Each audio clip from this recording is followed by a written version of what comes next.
What's good? Fuck. See, I can cut this out. What's good, guys? It's A is Chosen. I'm back on here on the Truth is Booth podcast, episode 9. You know how we do, baby. And today I'm with my special guest. You want to introduce yourself? Yeah. I go by Pay-Per-View. You can check me on SoundCloud. It's Pay-Per-View, just Pay-Per-View. Like literally, that's what it says, just Pay-Per-View. So that's what it is. That's where it's at. Check the link out in the description. I'll have his SoundCloud linked. Oh, any other social media he has, as well as my second channel, man. But all right, so we're about to just get into this. All right, first we're gonna talk about psychedelics and how they tie into esoteric things. So this is how I feel about psychedelics personally. They get a lot of stigma, a lot of bad rap, because from what I've noticed, like most people when you talk about psychedelics, they think you're just some kind of hippie or some kind of weirdo when you take that kind of shit. But what I've noticed is like most of the people who do take psychedelics have a more open mind. Like they have an expanded outlook on things, like an expanded perspective, if you know what I mean. You know what I mean? Like what's your opinion on psychedelics? I agree that there's like a certain stigma to it still, because I feel like people people who don't even know if it's like a real thing. People are like, psychedelics, what is that? Like, is that real? Like people be like, people don't even know. Like, wait, what do you mean if it's a real thing or not? Like I literally met people ask like, is that real? Like, are psychedelics real? Like people don't like, a lot of people don't like get like what it actually is, or like, like what it brings. Well, all right. So see, what I've noticed about psychedelics is like, it definitely depends on what mindset you take them in, right? Yeah. But that's not the main point I wanted to bring up. What I wanted to bring up is like, because we're talking about the stigma of psychedelics, and it's like, like I said, I feel like they really get a bad rap. And then like the thing that aggravates me about that is like, it doesn't per se aggravate me, but it's just like, it's a frustrating thing when you're trying to explain this to people. It's like, I feel like everybody should have at least one psychedelic experience in their life. Imagine if it's like, and I'm not talking about marijuana, because like that, everybody smokes weed. Like almost everybody smokes weed.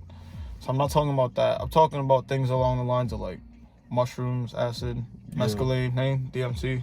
Yeah, because it's like, it comes from the earth. Like, not acid. Acid is a synthetic version of the same chemical that comes from the earth. But like shit like mescaline and shit like shrooms, like that shit from the earth. And it's like, yeah, so it's like, I don't know. It's like, if it's a natural experience, then like obviously, and if it's a natural experience and people are saying that it makes them feel like connected to the earth and connected to people around them, then obviously that's something to like look deeper into. I feel like obviously it has value. If it's something that comes from the earth and makes people feel that way about the earth, then like it must be important, All right, so your personal experiences with psychedelics, like what's something you can tell my viewers? My personal experience with psychedelics,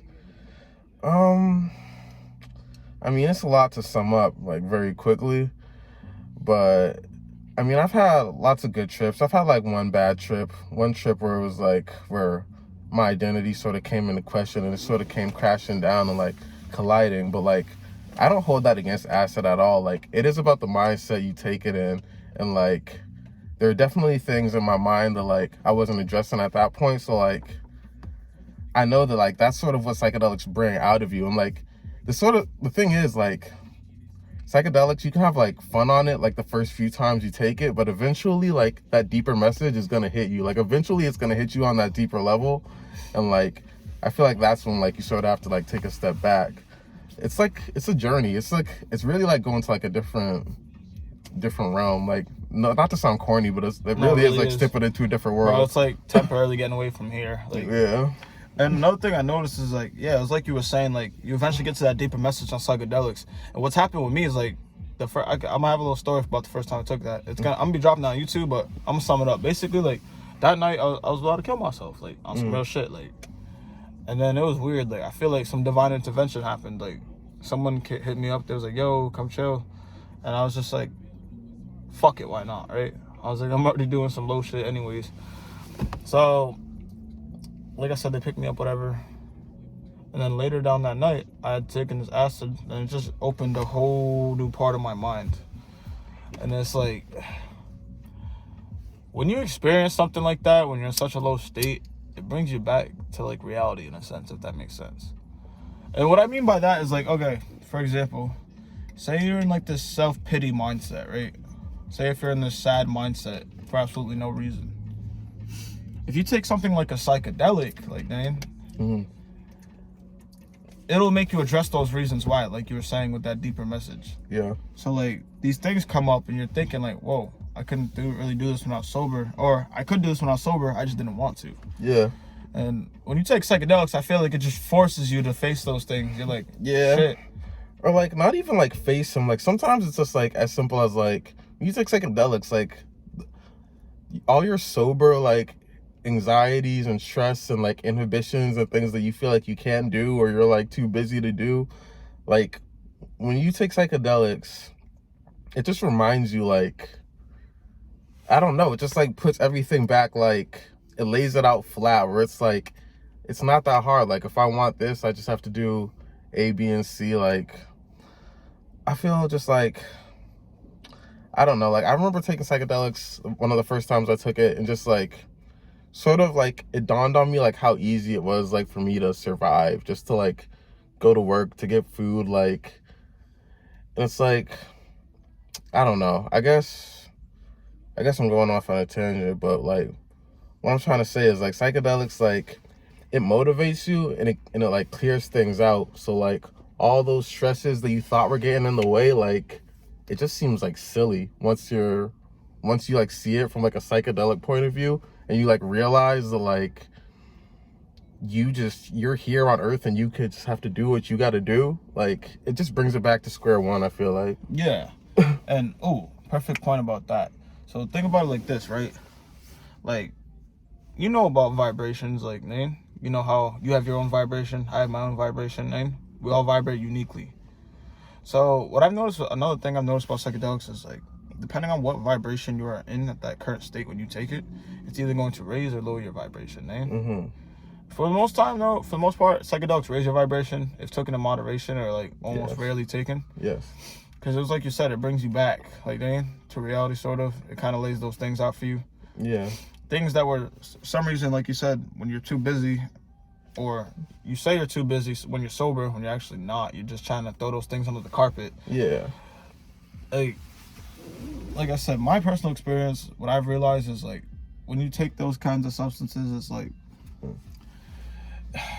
like hard to describe. Like, yeah, it feels like you're in another part of your psyche that you just can't access on a regular basis. Exactly. Yeah. And that's what I feel like. That's why I feel like everybody should have a psychedelic experience at least once on their spiritual journey. You know? Yeah. Because psychedelics are like, yeah, like you said, you can have fun on them, but to be honest, bro, it's like a spiritual experience more than anything. Exactly. You know, I remember taking the last time I took it, I think it was on the first day of 2021, or the first day of 2021. I tripped, and I remember literally like that day just like looking down at the ground and thinking to myself, like, if God put me on this earth with all this shit around me, why am I so afraid to go out and experience it? And like those are just thoughts that you don't have sober. Yeah, like, for real. I feel like your anxieties and your fears overtake everything. Yeah. And that's the thing about those, like, because we're about to tie this into the next topic. Like, the things like anxiety and fear, like, those are some of the lowest vibrations you can experience. Because there's 17 different vibrations on the scale, man. I've come to realize that. Each emotion you can actually tie in with the vibration. Like us, I'd say we're at like a more neutral vibration right now. We're kind of just observing observing things for what they are, man. Yeah. And we're just kind of taking things in because, I don't know. I feel like I don't really have anxiety at the current moment, man. And now we're going to take it to the next topic, which is the topic of vibration. So it was like I was saying to him before. We all have our own unique vibration. Everybody vibrates at a different frequency. How you know if someone's on your frequency or not is like, think about it like this, right? If you feel like things are going smoothly when you guys are hanging out or chilling, whatever, this could be anybody in your life. If you're just around somebody and you feel like it's going smoothly when you're speaking or talking to them, there's not like this sense of awkwardness, then that's one way to tell you're on the same vibration as someone. A second way to tell if you're on the same vibration as somebody is like, all right, say you're in a group setting, right? And you ever notice how you've been in group settings, or say you went to a party or like a family reunion, something like that, man? You notice how you're talking to one person more than other people? Yeah. Or just like 2 people, whatever it is, whatever select number of people you're talking to more than everybody else. Sure. It's because your frequency is resonating with those people, and their frequency is resonating with yours. Hence, while you guys talk on certain topics, you guys get along, man. There's not much disagreement because you guys have similar belief patterns and systems. That's not good. Oh no. You want should we pause it? Nah. All right. Sorry about that, guys. Yeah, like I was saying though, when you resonate at that certain frequency with somebody, it's much easier to get topics and beliefs across without there being too much disagreement. And of course, there's a thing that's like healthy debates, but you can tell the difference between you having a healthy debate with somebody and then you're talking to somebody and there's just constant disagreements. You guys are on a different vibration. Yeah, I mean, you can definitely have a healthy debate. Like a debate can, you can be on like the same frequency on somebody and be disagreeing on something. Yeah, you know what but I'm saying? it'll feel different. It won't feel like, oh, I'm being disrespected or like, man. Yeah. It's kind of like, oh, okay, I didn't see it from that perspective. The best debates are probably going to come from people who are on the same frequency, who see things differently but are meeting on the same frequency. Yeah, there you go. Thank you. That was the point I was trying to convey. And it's like, I'll be talking to people sometimes, right? And it's like, I could tell there's too much disagreement going on. And it's like, that's the difference I was trying to say. Like, you guys disagree on a few things, okay, that's fine. You guys are still more likely not on the same frequency. But if you're talking to somebody, you guys disagree on too many different things, you'll be able to tell, man. Yeah. Well, think about it like this, right? Oh, you see blue, I see red, man. Or it's this or not that, man. That's what I mean. Like, if you ever had a conversation with somebody and then realize it's kind of going like that. Yeah. Like, all right, that was the point I was trying to make about that. That's how you can tell if you're on the same frequency as somebody or not, man. Have you ever heard that expression? Oh, it looks like we're on the same page here. Yes. That's kind of, it's a subconscious way of saying, oh, we're on the same frequency, man. Yeah. And now I want to talk about the law of attraction, man. Okay. And how that has to do with your vibration. So when you're talking about the law of attraction, like, everyone talks about the law of attraction. It's actually the law of vibration, you feel? Whatever your vibration is, whatever you're resonating with at any particular moment, say your habits, saying the way you go about doing things, saying how organized you are, that's your vibration. So if your psyche is all messed the fuck up, you're going to be all messed the fuck up, and everything around you is going to be messed all the fuck up, if that makes sense. Now, I don't know what your personal experience is with the law of attraction or the law of vibration, but one thing I realized that works, man, to like change your frequency is to like practice like mindfulness. When you're sitting in any particular place or moment and you think like, oh shit, I'm not being present. You could tell when you're not being present. It's like weird. Like, say if you're with a group of people and you're not really in a discussion, you're not really talking with people, you could be on the same frequency as them, you're just not being present. You wouldn't really know because you're not being present. You gotta have mindfulness to even like make that discernment, basically, to be like, oh, okay, maybe I do vibe with these people. Maybe it's just me, man. Or vice versa. You're not always gonna be the problem, man. Well, no, I'm not gonna say problem. You know what I mean? Yeah, I think I know what you mean. Yeah, like it's weird. And back to the topic I was talking about with the law of attraction is basically your mindset has everything to do with like what you attract into your life, man. So have you ever been just sitting there and you've been having certain thoughts like, man, oh damn, this, that, or oh shit. For example, have you ever been sitting there and been like, oh shit, like I'm fucking up right now, or oh shit, I'm doing good right now, man? Yeah. Thoughts like that in the back of your head, like it's like hearing your own little voice. That's actually what's gonna like attract things to you. You feel? Because people can feel on a subconscious level. Even the people who other people claim are sleep or bots, like, because I've come to realize that like you're still asleep if you still consider people like that, man. Like those are terms that like a fake. You know how like there's always that discussion of like, oh, who's really woke and who's not? Yeah. Well, that's one way to tell if someone's really woke or not.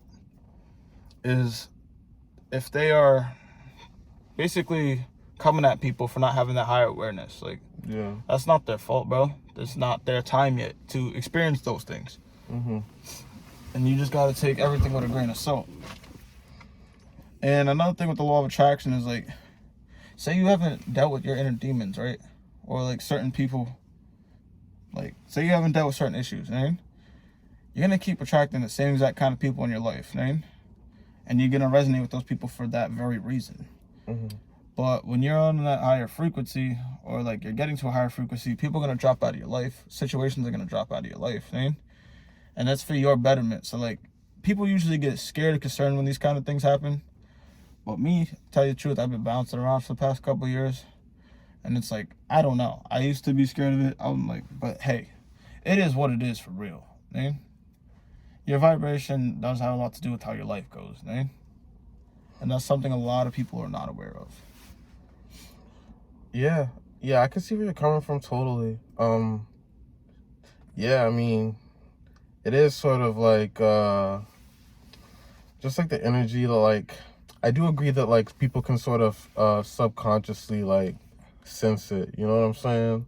Yeah. Like, so yeah, if you're just like, if you're not vibrating at like a certain level, if you're not like, and it's not even like, I don't know, there's like different words for it. Like, you use the word vibration. I've never really used that word too much, but it's like, it's sort of just like a comfortability, like in your own skin, like a confidence, like a positivity, like a sort of like, just like a attitude about life where it's like you're not limiting yourself. Like, if you're giving off that energy, then that energy is just gonna come right back to you. Like, if that's how you see the world, and that's what the world is, you know? Yeah. So like, another thing I realized about the world is it's definitely perception based. Like, this could be an awful situation to somebody else, but this could be like their abundance, you feel? It's literally all about how you think about the things. And like, the universe will only really give you what you can handle, if that makes sense, eh? Yeah.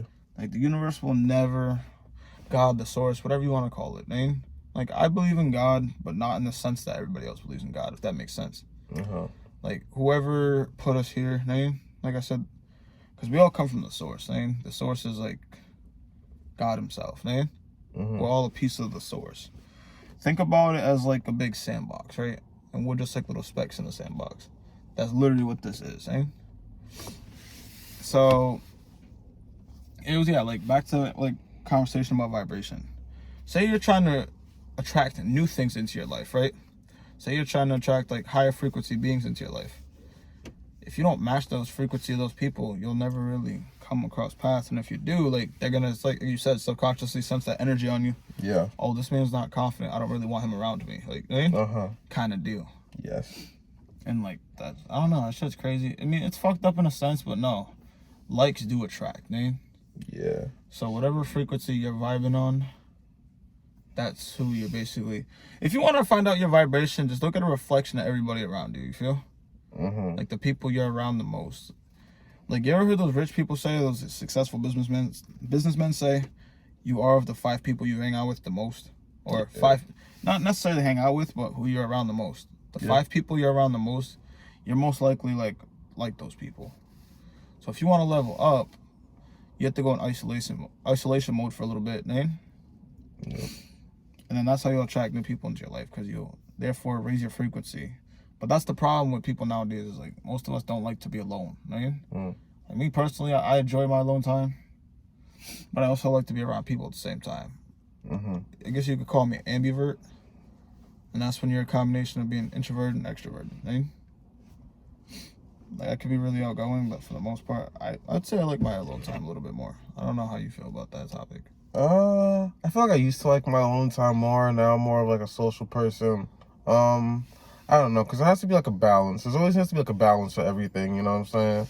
So like, you don't want to spend too much time alone. Like, you don't want to get used to shutting people out. You don't want to get used to feeling more comfortable alone. So you sort of just want to strike a balance, I feel like, at all times. Like, and that's the same with like everything, like literally everything in life. Any two opposites, you sort of want to strike a balance. Yeah, because you don't want everything to be external based, you know, you don't want everything to be all inside yourself. So you sort of need, you know, to strike a balance between the two, you know. Yeah, no, exactly. One of the last things I wanted to talk about, though, before we wrap this up, was like, so I've been seeing memes about it, man. People have been going crazy about this shit. Like, what do you think about the Queen dying situation? What do you think that means for the world? I mean, oh man, I couldn't care less, to be honest, bro. Like England, like what's up with royalty, bro? Like what is that shit, man? Like I don't get it. Like they don't even actually run shit, but like it's like what is like monarchy? Like what are they doing over there, bro? It is not the 1800s. It's not the medieval times. I mean, I'm sure she seems like she had a great life. She seems like a chill person. I never heard about her doing any unchill shit. So it's like, you know, rest what is it, Queen Elizabeth II, rest in peace. That's a true queen. But like, America has Betty White, and Betty White was in the Golden Girls. What did Queen Elizabeth do? She wasn't in the Golden Girls. I'll tell you that. So it's like, you know, I hope that everybody in England is okay. I hope they're, you know, eating their beans and toast and, you know, and it's soaking up the tears when they drop on the toast, you know, but RIP. I'm gonna leave it at that. RIP. What you feel? Like Queen Elizabeth, like, see, like I said, it's like you said, I feel like she probably didn't do too many bad things. But what I personally feel is like there's just a lot we didn't know about her, and these things are gonna come to light one day. It's like, oh, for sure. You know what they always say, like, what's in the dark must come to light. Like, they've literally said that shit in the Bible. I mean, numerous other places. Like, ooh, that's another thing I want to talk about. Actually, my bad. Hidden messages in media, like, name. When I mean like a hidden message, I'd be like, oh, I feel like if you're at a certain consciousness level, you're going to take it differently than somebody else who's seen it. They might just totally miss it, eh? Yeah. And they say the universe will communicate with you in the ways of, like, the forms of the media, like, eh? If you see the same message numerous times in a short amount of time, yeah, then, yeah, you're supposed to, like, that's a message. Like, yeah, your ancestors are like, hey, yo, bro, what are you doing? Pay attention. Like, resonate with this. And, like, yeah, I'll be watching TV or some shit sometimes, like, and one of the things I hear the most, you know how we were talking about the law of attraction earlier? yeah. If you put your mind to it, man, I hear that in, like, so many shows. The power of your mind, like, yeah. There's something they don't tell us about our brain, clearly. And, like, yeah. No, people used to tell that, they used to say that a lot to me when I was, like, a younger kid in school. They used to always say if you put your mind to it, and I feel like that's something that you always need to remind people, is that it's all about, like, putting your mind to it, really. It's like, anything is possible, but, like, it's just about, like, you know, working smarter, not harder, and, like, just actually, you know, it's like if you put your time into it, your mind and your time into it, then it's like, something's gotta come back from it, you know? If you put that much energy into it, if you put genuine effort into it, something has to come back, you know? Even if it's just the skill of knowing that something's gonna come back from it that's gonna be a reward. Yeah. But, I mean, it's just weird, though. I just feel like how they drop us little gems in all these shows all the time, like cartoons, like TV. Yeah. And I just think it's like, what do we really pick up on and what do we ignore? That's the hardest part, I feel like. You know what I mean? Yeah. I feel like, I don't know. I feel like, yeah, all the media has, like, messages in it. And I feel like we sort of, like, passively pick it up and maybe we don't, like, act on it, or maybe we don't, like, remember it. We don't, like, install it into our brains. We don't, like, live by it. Like, and this is talking about, like, the good messages in media. Like, this is talking about, like good morals and shit. Like, right? That's what we're talking about, like, right now. And I feel like we do get, like, a lot of that through the media. And then, like, through life, it becomes, like, easy to lose sight of it. But it's definitely there, and I'm glad it's there, you know? Like, you know what I'm saying? Yeah. But all right, guys. I think that's going to conclude this episode of the Truth is With podcast. Thank you, Pay-Per-View. Thank you. Hopping on. Like I said, I'm going to leave all his links down in the description. And I'm going to be posting more consistently. Because like I said, that's something I want to do for you guys. I don't care about monetization. I don't care about money. I don't care about none of that shit. I just like to have real, genuine conversations about these things. And I feel like we touched up on some good points for sure. All right, guys. Have a good one. Peace.